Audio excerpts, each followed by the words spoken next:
We have the privilege of having Nancy Steffen-Fluhr, the director of the Murray Center for Women in Technology, and she will speak on insights about externships and internships.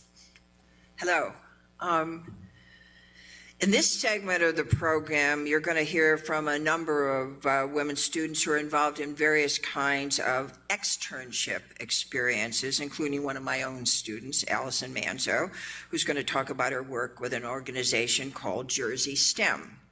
You'll also hear from the executive board members of the NJIT Women in Computing Society, who is founded and run by NJIT women. They're going to talk about how and why they created the organization and tell us a little bit about their recent experience at the National Grace Hopper Conference, which is a very exciting national conference and an excellent place to not only to learn, but to network, which I'm going to talk a little bit about. Before you meet these students, however, I'd like to set the stage briefly to focus on why I think externships are so valuable for you, even more valuable than internships in some respects. So you take an internship to learn more about things you already know and already like. Internships are apprenticeships in some ways, and though often, though not always, lead to full-time jobs. In contrast, externships are about learning about what you don't know, but might like if you could put your toe in the water a little bit. They're much more exploratory and much less linear, two qualities that are especially important today when our digital technologies drive us in ever-tightening circles into ourselves. When we press the enter key to do a Google search, in a nanosecond, algorithms all over the web compete for the right to put an ad in front of us based on data about our previous preferences. When we buy a left-handed widget from Amazon on Tuesday, on Wednesday, we get a message suggesting that we might want to buy a right-handed widget. On social media, we tailor our news feeds so that we only hear about things we're already interested in from people whose tastes and opinions tend to mirror our own, all of which tends to reinforce our pre-existing beliefs and interests and deter us from exploring alternative possibilities. But exploring alternative possibilities, indeed alternative selves, is how we grow, enlarging our choices and opportunities for creative satisfaction. Times are hard and not a little scary, so we come to college to get the skills that will get us a job, that will give us enough money to send our kids to college. But if that's all it's about, then we've wasted our money and we've really wasted our time. What we really want to shoot for is something bigger and bolder, to do what we love and love what we do, love it so much that work is indistinguishable from play. Several weeks ago, I heard a lecture from a visiting professor who described the assignment he gives to the students he takes with him to Venice each year.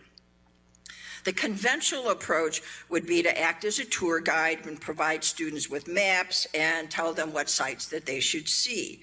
Instead, he tells them to get lost, not just a little lost, but totally lost, and then later to describe what they discovered as they found their way back to the hotel. It's a good assignment for all of us today. Today, more than ever, we need to lose the selves we know in order to discover the selves we might become. Externships can help us in this crucial task because they allow us to do a kind of career role-playing in a safe and low-consequence environment. We can try on careers before we buy them. Externships can help us in another important way as well, building up our bank account of social capital.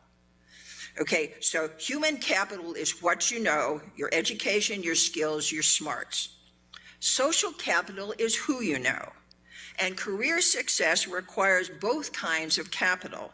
Smarts are necessary, but they're not sufficient. Who you know, your social and professional networks, are conduits like the veins and arteries in your body through which vital information flows to you about many things: scholarships and fellowships, job opportunities, travel opportunities, contests, showcases, meet and greets, expos, and dozens more things. Novel information. Our networks also act as conduits through which we can send information out to the larger world about the exciting things we're doing.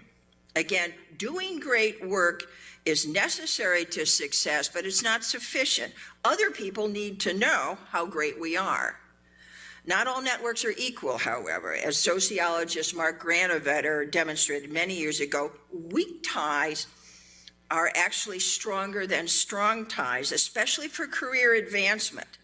Although our close friends can give us valuable emotional support because they see the world the way we do, it's precisely because they see the world the way we do, we're unlikely to learn from them things that we don't already know. New information is much more likely to come from our acquaintances. Externships can help us here as well by exposing us to many different kinds of people operating in many different contexts, often in informal, service-oriented settings where we can be our best selves most easily and naturally.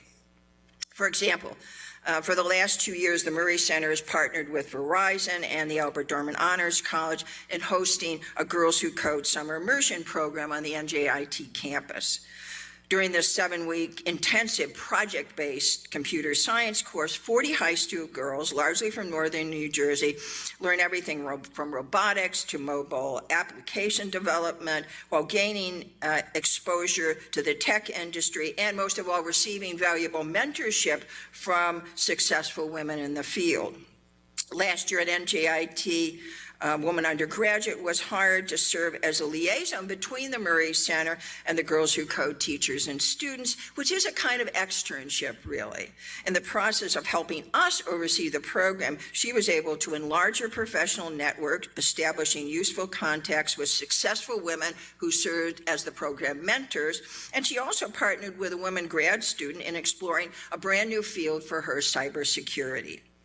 The Murray Center provides similar opportunities throughout the year in a variety of ways as part of our mission to connect NJIT women to each other and to the resources they need to succeed. Thanks a lot.